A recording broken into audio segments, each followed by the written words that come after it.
इतिहास राजाओं को याद रखता है, पर एक व्यक्ति ऐसा भी था जो कभी राजा नहीं बना, फिर भी पूरे भारत की तकदीर लिख गया।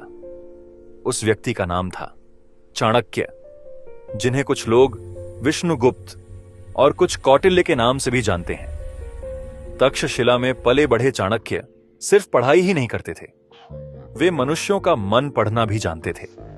कौन लालची है, कौन कमजोर है और कौन राज्य चलाने के योग्य नहीं। एक बार चाणक्य मगध के दरबार में पहुंचे।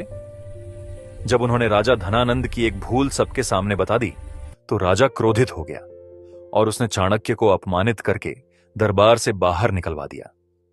दरबार के बाहर चाणक्य ने जमीन से मिट्टी उठाई और कहा, इस गद्दी को मैं इसी मिट्टी में मिला दूंगा।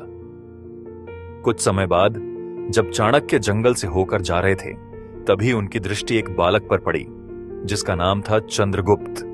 वह बालक राजा राजा का खेल खेल रहा था और सभी उसकी बात मान रहे थे। चाणक्य ने कहा, राजा रक्त से नहीं बुद्धि से बनता है। यहीं से शुरू हुई चंद्रगुप्त की राजा बनने की कठोर शिक्षा। चाणक्य ने चंद्रगुप्त को सिखाया भूख में कैसे सोचना है, भय में कैसे निर्णय लेना है और धोखे से कैसे बचना है। वे उसके भोजन में प्रतिदिन थोड़ा थोड़ा विष मिलाते थे। चाणक्य का मानना था, राजा को विष देकर मारना आसान है, पर विष से बचना केवल प्रशिक्षित राजा ही जानते हैं। जब चंद्रगुप्त तैयार हो रहा था, तब चाणक्य मगध के भीतर अपना गुप्त जाल बुन चुके थे।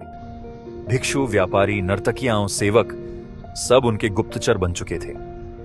जब राजा धनानंद बिल्कुल अकेला पड़ गया, तब चंद्रगुप्त ने उसे गद्दी से हटा दिया और इसी प्रकार एक नए साम्राज्य का उदय हुआ, मौर्य साम्राज्य। सिंहासन पर चंद्रगुप्त बैठा, पर पर्दे के पीछे अब भी एक ही व्यक्ति खड़ा था, चाणक्य। जब राज्य सुदृढ़ हो गया तो चाणक्य चुपचाप चला गया। ना कोई महल, ना कोई समाधि, ना कोई प्रमाण, बस एक ग्रंथ छोड़ गया, अर्थशास्त्र, जिसमें लिखा था, राज्य की रक्षा के लिए कभी कभी धर्म से पहले कर्तव्य को चुनना पड़ता है।